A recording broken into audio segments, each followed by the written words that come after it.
Ok, c'est bon pour vous, vous êtes prêts? Non, vas-y. C'est parti.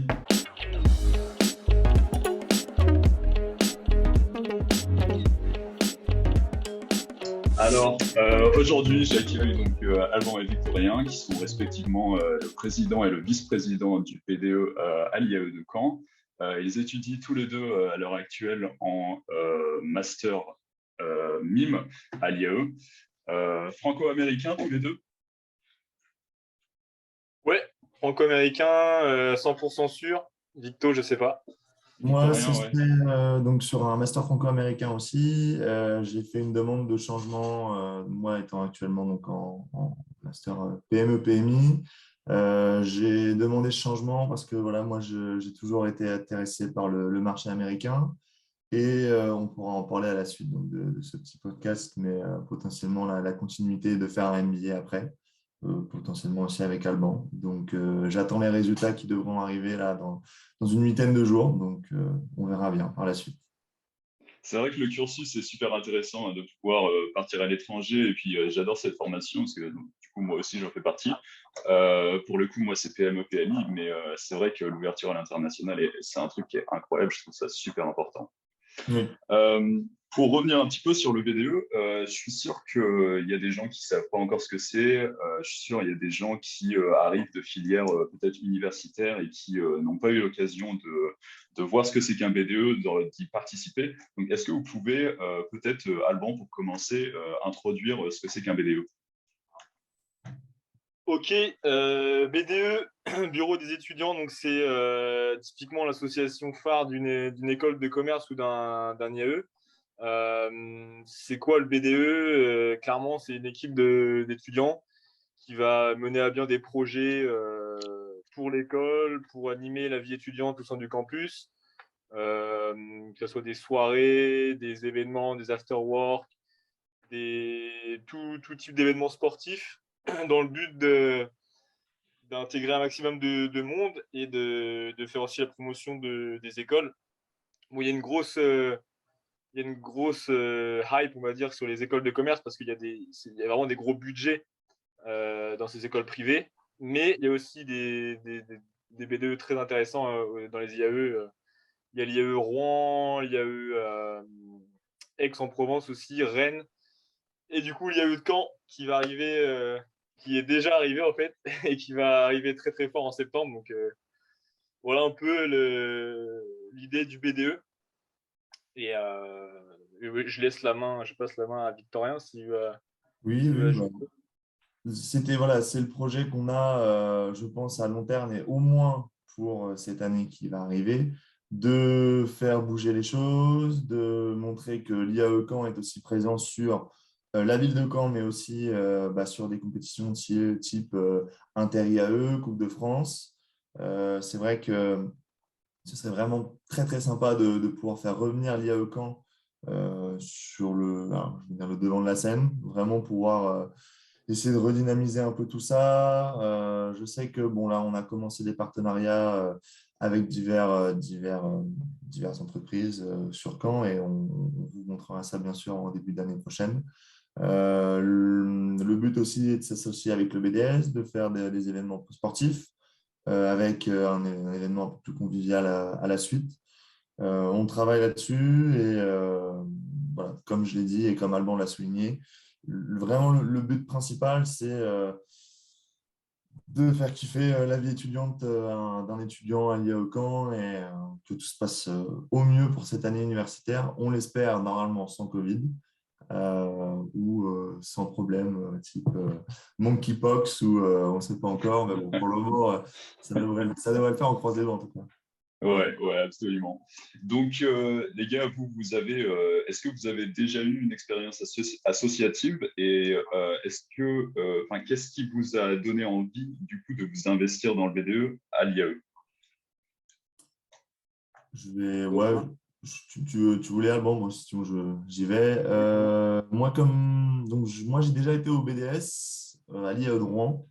Donc, l'IAE de Rouen qui a été une très bonne école au point de vue donc, du cursus et aussi de la vie universitaire, parce que comme on l'a souligné tout à l'heure. Ils ont une très très forte dynamique là-dessus, des événements, un COP, enfin, ils sont vraiment très très très bons là-dessus. Donc j'étais au BDS, moi, en tant que responsable volet. Malheureusement, le Covid est apparu et ça a été un peu plus compliqué qu'espérer pour organiser des événements, faire tout ça. Mais bon, on a réussi à se débrouiller à vendre des textiles. Et voilà, c'est vraiment ce que je retiens, un bon esprit d'équipe, une bonne dynamique. Et c'est vraiment ce qui sera à retirer de cette année. En tout cas, c'est ce que je retire de cette année à l'IA Odoran. Donc c'est vraiment ça aussi qui a fait que tu as voulu t'investir à Caen aussi. Ah ouais, ouais, ouais, ouais. Et il y avait un projet qui était voilà, pour moi intéressant. Euh, je pense qu'il y a eu quand un très très fort potentiel. On a quand même une base de 2000 étudiants avec 1000 étudiants en formation alternance et initiale. Donc ça reste un gros vivier étudiant qui, je pense, est très intéressant à exploiter et avec une très bonne dynamique par derrière. Absolument. Et donc toi, Alban, pour le coup, tu avais eu une expérience avec l'association Licorne, non, c'est ça? Ouais, bah, tu connais bien Saint-Lô, donc tu dois connaître une licorne. Absolument. Euh, ouais, une licorne, première expérience associative dans une école de commerce, taille humaine, hein, c'est une petite école, le groupe FIM à Saint-Lô. Mais j'ai eu l'occasion de bosser dans l'asso pour organiser des événements au sein de l'école. Et en plus de ça, j'ai fédéré un peu l'association de ma promo aussi pendant ma licence. Donc ça fait 2 ans maintenant. Et on a dû organiser tout un tas d'événements, organiser un voyage à l'étranger. Mais ce qui est bien, enfin ce qui m'intéresse au-delà de ça, c'est même aussi, j'ai rejoint des clubs sportifs. Donc ça, c'est aussi l'associatif. Donc ce qui est bien, c'est vraiment de faire autre chose, quelque chose en plus au-delà du cursus à l'école. Tu vois, c'est vraiment qu'est-ce que tu peux apporter de toi, de ton temps au service des étudiants, au service de l'école. Et moi, ça m'intéresse. En plus, c'est toujours voilà, de la bonne ambiance, des bons projets. Et ce qui est bien dans l'associatif, c'est que tu te retrouves tout le temps avec des gens qui te ressemblent un peu, qui ont envie de donner plus, qui sont ambitieux, qui ont envie de donner leur temps pour une bonne cause. Et ça, ma foi, tu le retrouves très souvent dans l'associatif. Et je pense que la team qu'on a montée au BDE, on a plein de gens comme ça. Et ça fait plaisir. Et c'est aussi pour ça que je continue l'aventure dans une asso. Et donc justement, tu touches à quelque chose duquel je voulais discuter justement. Je voulais parler un petit peu parce que les structures varient forcément selon les associations, selon les BDE. Donc nous, on a présenté déjà un petit peu la structure de notre BDE pour le coup sur la page Insta. Mais est-ce que vous pouvez résumer rapidement, peut-être Victorien, est-ce que tu peux résumer rapidement un peu à quoi ressemble notre BDE? Alors, comme vous avez pu le voir, donc je pense que sur le post Insta, on a donc 3 pôles. Donc, le pôle communication qui est composé de Monsieur Jean-Claude Morgan, ici présent, et d'Alice, donc membre du BDE sortant, qui a bien voulu rester avec nous malgré le fait qu'elle soit diplômée de l'IAE, et toujours volonté de s'exprimer, de s'intéresser à l'IAE. Donc, on a été preneur directement. Donc, ça, c'est donc le pôle com qui est composé. Ensuite, on a le pôle partenariat qui est composé donc, de Maël et plusieurs membres qui devront plus ou moins, voilà, qui restent peut-être à compléter aussi. Et ça, on en reparlera aussi, mais peut-être une phase de recrutement en septembre qui aura lieu avec voilà, des entretiens. On verra par la suite comment on montrera ça. Mais comme on l'a dit, on est preneur de personnes motivées. Donc, plus ou moins 3-4 personnes en plus, ça pourrait être très, très, très, très intéressant. Et on a ensuite le pôle event. Donc, alors, non, j'ai dit Maël en pôle event. Non, non, donc c'est pôle event, c'est Maël et pôle partenariat, c'est Axel qui est aussi donc, dans notre master, en master MIM. Et donc, on est une douzaine pour le moment au BDE avec Alban et moi en tant que coprésident de l'association. Voilà, exactement. Donc, je pense que c'est aussi important de faire le point là-dessus que s'il y a des gens qui sont intéressés par l'associatif, et notamment par le BDE, de nous contacter sur Instagram parce que, par exemple, le noyau un petit peu de notre BDE, pour le coup, c'était surtout des étudiants de Master Mime, mais Maëlle, elle nous a contactés sur Instagram et puis du coup, elle se retrouve chargée du pôle event. C'est aussi des choses qui peuvent être variables. Nous, on peut toujours avoir besoin de nouvelles idées, de nouvelles personnes. Donc voilà, si vous êtes intéressé, n'hésitez pas à nous contacter. En parlant de l'équipe, pour vous, qu'est-ce qui rend notre équipe unique? Qu'est-ce qui la rend différente des autres BDE? Est-ce qu'il y a quelque chose? Alban? Juste pour préciser, Maëlle, elle vient de nulle part, on la connaît de nulle part et Ah oui, justement, comme tu l'as dit, c'est devenu une personne référente, tu vois, au sein du BDE. Donc ce qui est important, moi je dirais ouais, la mixité.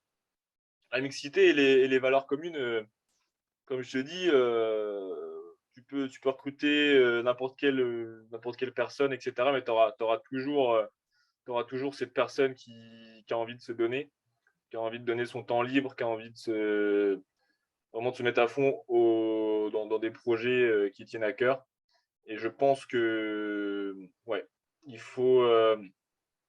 Ce qui fait la différence, c'est vraiment des gens avec beaucoup de motivation et une petite touche d'ambition aussi. Parce que c'est vrai qu'on n'a pas les mêmes moyens qu'une école de commerce. On n'a pas non plus, c'est pas non plus la même communauté, je dirais. Mais il y a quand même une envie de créer quelque chose de supplémentaire, apporter une valeur à l'école. Donc, ouais, je dirais ces deux points-là. absolument. Ouais, je pense que beaucoup de gens dans notre BDE ont envie de faire bouger les choses.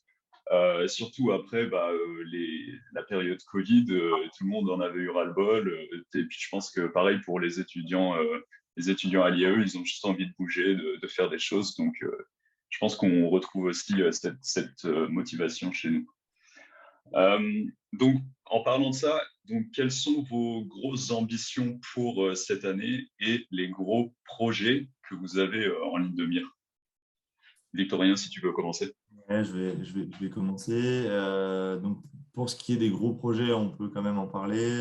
Ce serait donc déjà de réussir et de pouvoir faire une semaine d'intégration plutôt sympa, comme on a pu avoir les années précédentes à l'IAE de Caen.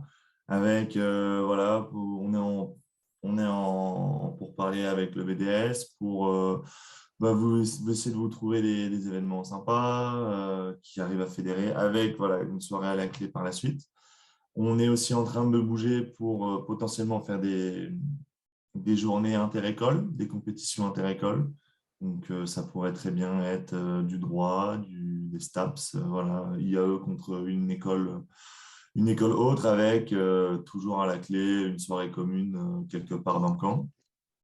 Après, en gros projet qu'on a aussi envisagé, ce serait forcément le week-end d'intégration qui est donc sur la table et on a déjà commencé à travailler dessus. Donc, quasi à 95%, le week-end d'intégration aura lieu cette année. On a déjà commencé à chercher donc, sur l'endroit, la logistique. C'est quelque chose d'assez conséquent, mais on va normalement passer par nous-mêmes. Donc, ce sera les gens du pôle event et partenariat qui géreront avec, bien sûr, nous, l'ensemble du bureau, mais on ne fera pas appel directement à une entreprise privée qui nous donnera toutes clés en main. Voilà, on s'est dit, on a les moyens, on a le potentiel d'aller chercher, d'aller organiser ça, donc pourquoi pas. Donc, on travaille activement sur le week-end d'intégration et je laisserai Alban finir par le restant. Mais nous travaillons aussi sur voilà, un pack de goodies ou avec un t-shirt qui pourrait être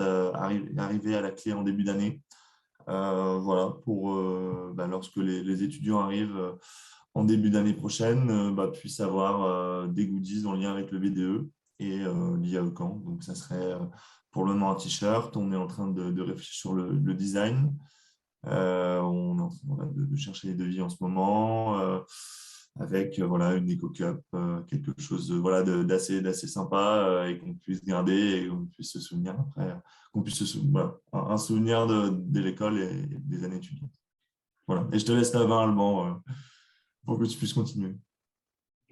Ouais, c'est ça, souvenir. Bah oui, souvenir, parce que ça reste dans la continuité, hein. On veut continuer à, comment dire, on veut conserver cette communauté qu'on a peut-être un peu perdue là sur ces 2 dernières années. Les gens ont été un peu déçus. On veut ressouder ça parce on a l'historique de l'IAE et on sait que dans le passé, il y a eu des belles choses. Donc voilà, c'est une belle communauté à ressouder, on va dire. Et donc, il y a un événement phare aussi qui sera le gala de fin d'année, forcément en décembre. Bon, les dates officielles seront communiquées plus tard, mais voilà, on essaie vraiment de faire une année vraiment carton pour rattraper un peu les 2 années un peu plus tristes qu'on a eues. Et, euh, et après, on avait beaucoup parlé d'un projet de pas forcément faire que des événements festifs étudiants, mais aussi faire des événements qui vont un peu plus loin, un peu plus créatifs, que ce soit du sport, que ce soit des after-work ou des journées des talents, par exemple, avec des gens qui vont se challenger un peu au sein de l'IAE, qui vont proposer, qui vont proposer des projets professionnels. On parle aussi d'un TED Talk. Ça, c'est rester tuné, hein. Ça peut être vraiment le gros événement.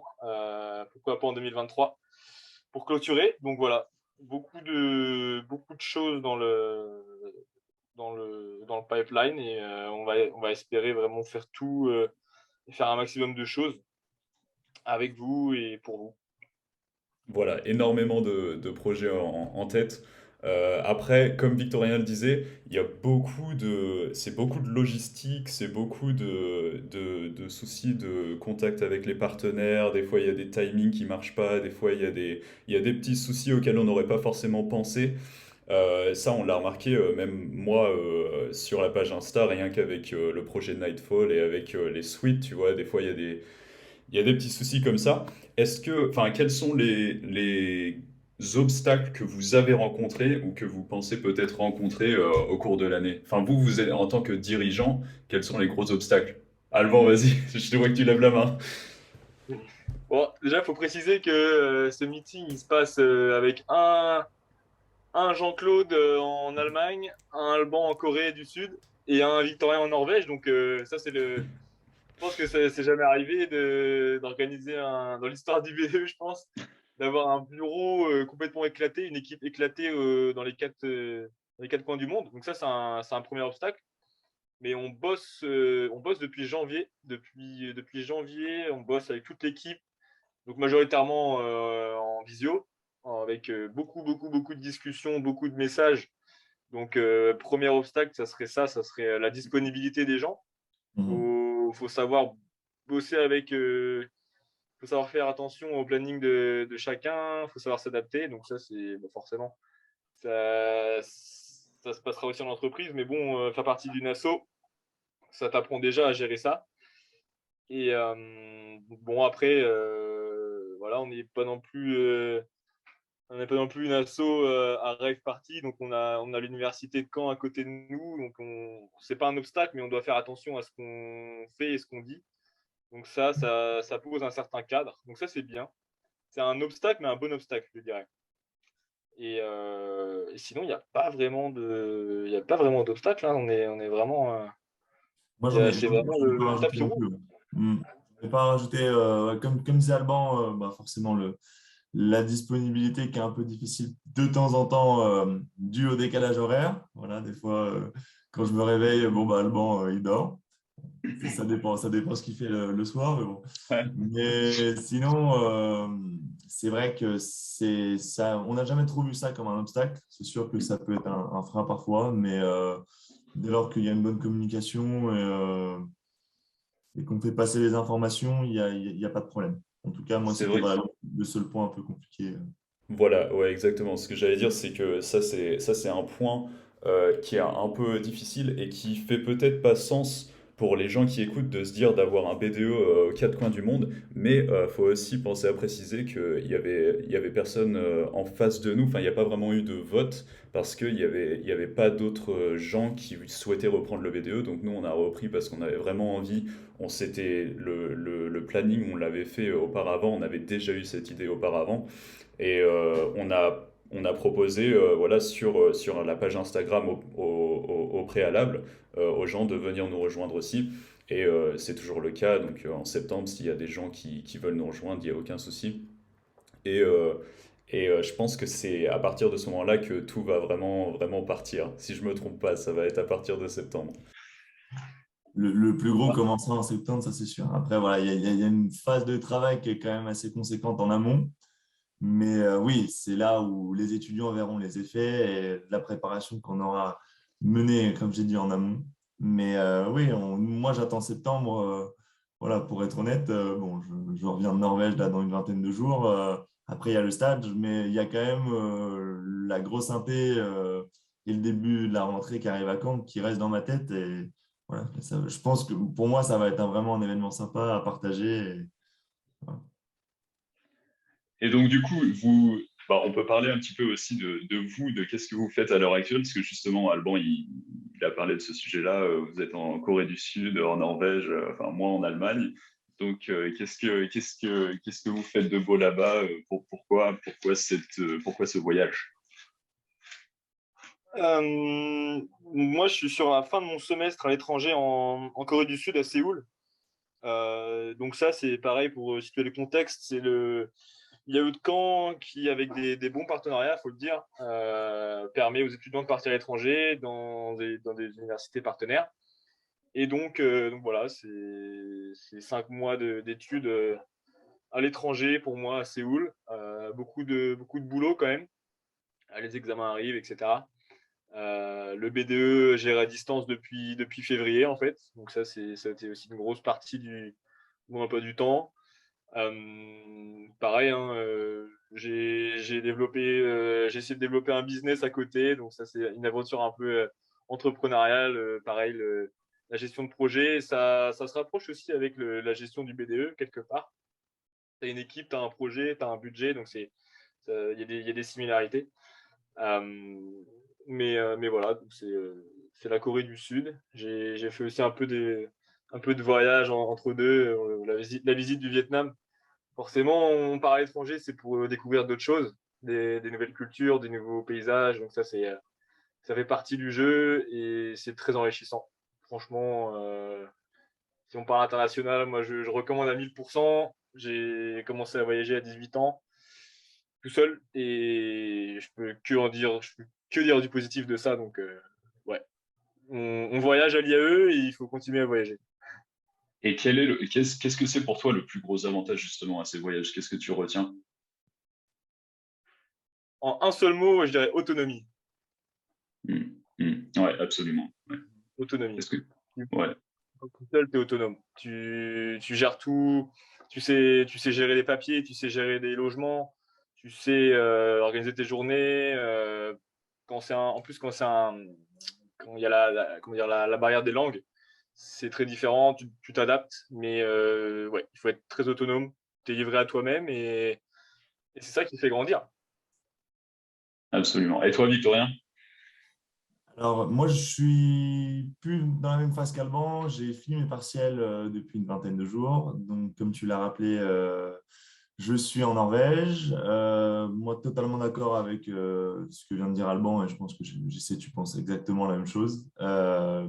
Voyager, c'est quand même une ouverture d'esprit assez conséquente. Moi, c'était la première fois que j'effectuais vraiment un semestre à l'étranger. C'était le premier semestre Erasmus que je faisais de ma vie. Et je regrette absolument pas. Des partenariats qui sont très, très intéressants avec l'IA de Caen, dans une université qui est pointilleuse, carrée, rien à redire là-dessus. Et voilà, comme a dit Alban, l'autonomie, l'ouverture d'esprit aussi. Et puis voilà, de rencontrer beaucoup de nationalités, de rencontrer du monde, de parler anglais aussi. C'est super conséquent. Enfin, voilà, tu pars à l'étranger, je parle anglais H24. Voilà, on est même limite même plus habitué à parler français. En tout cas, parfois c'est un peu compliqué, je cherche mes mots. C'est vrai que ça diffère. Mais voilà, c'est super formateur. Tu rencontres des gens qui sont super sympas et avec qui on espère on gardera contact malgré la distance. Mais voilà, c'est vraiment une super expérience et je ne peux que la conseiller aux étudiants de l'IAE. Parce que toi, en plus, Victorien, si je me trompe pas, c'était ta première expérience, on va dire, long terme à l'étranger. Donc, tu es encore Exactement. peut-être encore plus sensible à ces choses-là que d'autres, enfin, que nous qui avons un petit peu d'expérience à l'étranger déjà. C'est vrai, moi c'était vraiment ma première et puis que je ne regrette absolument pas. Mais voilà, les moments où tu arrives dans le pays pour la première fois, où bah, tu passes, alors même si j'ai voyagé, mais là vraiment tu es en immersion, les gens parlent plus français, des fois tu leur parles anglais. Alors moi j'ai de la chance, les Norvégiens parlent super bien anglais, donc j'ai pas ce problème qu'Allemand peut avoir parfois avec les Coréens. Mais tu parles anglais avec un Norvégien, il n'y a aucun problème. Mais voilà, même parfois, voilà, la barrière de la langue, essayer de se faire comprendre, une culture différente.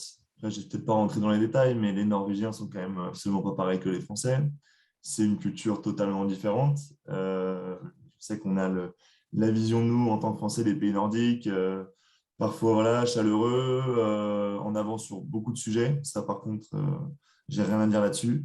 Mais ça reste néanmoins un peuple, et d'autant plus les Norvégiens, assez froid et distant. Donc, pour créer des relations, c'est un peu plus compliqué.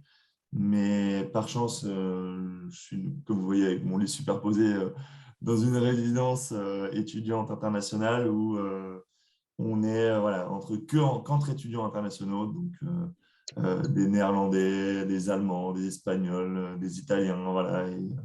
Et c'est super, et c'est vraiment une ouverture d'esprit inimaginable. Ouais, ouais, ça permet vraiment de rencontrer enfin, un réseau énorme de gens avec une diversité énorme et puis vraiment Exactement. de faire des activités qu'on ne ferait pas en France avec des gens qu'on ne rencontrerait pas en France. Et puis, ouais, je pense que c'est super important dans ce point-là de partir voyager et puis de voir autre chose, vraiment. Euh, une dernière question. Donc, pour le BDE, pour vous, qu'est-ce qui est le plus important? Est-ce que c'est, enfin, même au sein d'une équipe en général, si vous préférez, qu'est-ce que c'est le plus important pour vous? Est-ce que c'est l'équipe, les membres, les projets, les ambitions, les motivations, les objectifs? Enfin, qu'est-ce que c'est pour vous? Alban, si tu veux commencer. Euh, à partir du moment où tu soumets un projet, tu crées un projet et que tu as une idée en tête, si tu n'as pas l'équipe à côté, c'est compliqué d'avancer tout seul. Donc, je dirais les gens avec qui tu vas bosser au quotidien, parce que l'asso, ça demande beaucoup de temps, de dispo au quotidien. Donc, il te faut des gens qui soient prêts à travailler avec toi et qui partagent les mêmes valeurs que toi et qui sont aussi qui ont aussi la même motivation. Parce que sans ça, c'est très compliqué de travailler, de communiquer. Mais d'un autre côté, il faut être transparent avec ton équipe et il faut bien communiquer. Sinon, ça va dans un sens. Mhm. Nous, ce qu'on essaie de faire, c'est voilà, être dispo un maximum et échanger. Et surtout s'assurer que tout le monde est bien compris et tout le monde aille dans la même direction. Sinon, ça peut vite poser des problèmes. Bon, ça, c'est du management. Ça peut paraître évident quand on regarde de l'extérieur. Mais quand tu vas un peu plus dans l'opérationnel, c'est parfois compliqué si le cadre est pas posé dès le début avec chaque personne qui sait où elle va et dans l'objectif, avec un objectif commun. Et voilà, donc ça, c'est pour moi l'essentiel. Voilà, il faut des humains, il faut des hommes qui bossent ensemble et qui sachent pourquoi ils bossent. Et c'est ça. Donc, vraiment la communication et la fluidité, on va dire, de l'information au sein de l'équipe. Ouais, ouais, ouais, je dirais que je suis d'accord Et aussi. l'humain. Et l'humain. Et l'humain, ouais. Hmm. Pour toi, Victorien? Ouais, tu vois, on est bien tombé quand même à être coprésidents ensemble, Alban et moi, parce que je pense exactement la même chose. Voilà, fluidité, transparence dans l'information, dire les choses aussi. Euh, quand ça va pas, quand il y a un problème sur la table, expliquer, voilà, voir, essayer de trouver le compromis et puis bien évidemment concerter les gens. C'est pas parce que, enfin, voilà, c'est pas parce qu'on est président que nous on écoute absolument tout le monde. Et voilà, il y a pas forcément un lien hiérarchique. Enfin, nous on ne voit pas comme ça avec Alban, on l'a toujours dit. C'est de l'associatif, c'est pas une entreprise, on a des comptes à rendre, mais on est toujours dans une optique de faire plaisir, de prendre du plaisir à ce qu'on fait et puis de réaliser des choses voilà, cohérentes et puis sympa pour la vie étudiante de l'IAE, quoi. Voilà. Ouais, et puis je pense que je vous l'ai tous les deux dit à un moment, mais pas ensemble, c'est que je trouve que vous complétez super bien entre vous deux. En fait, je trouve que vous avez C'est Love Story. vous avez une bonne dynamique tous les deux. Ouais. Puis c'est assez motivant à voir et puis ça donne envie de s'investir. Donc, super. Bah, écoutez, les gars, merci. Moi, je vous demanderai, normalement, je demande de mettre la page Insta, où est-ce qu'on peut vous contacter et tout, mais pour le coup, comme c'est moi qui suis responsable de la com, c'est moi qui vais le faire. Donc, vous pouvez nous retrouver sur BDE IAE Caen, sur la page Insta, pareil sur la page Facebook sans espace, et puis le site Wix sera dans notre bio Instagram. J'ai une question, tu peux aussi Dis-moi. vanter les mérites du TikTok que tu as lancé il n'y a pas longtemps. Ah oui, aussi le TikTok. Tu l'as oublié, et puis bon, voilà, c'est quelque chose d'assez notable pour un B2. C'est pareil, tous les liens sont dans notre bio Instagram. Si vous voulez aller trouver le TikTok, allez-y. N'hésitez pas, on a mis 2-3 vidéos, mais j'ai pour ambition vraiment que ça évolue, que ça progresse et qu'on ait de plus en plus de contenu. Est-ce que vous avez quelque chose à rajouter, les gars? C'est bon pour vous? Pour moi, c'est parfait. Parfait. Entretien, super. Rien à dire. Top. Juste un truc à dire, c'est que le début. It's just the C'est que beginning. le début. It's just the beginning. Super. Ok, bah écoutez les gars, merci d'avoir participé. Hâte de voir comment ça va se développer et progresser au cours de l'année. Et puis, on se recapte de toute façon tout de suite. Donc, à toutes. Et puis merci d'être venus. À bientôt. Salut.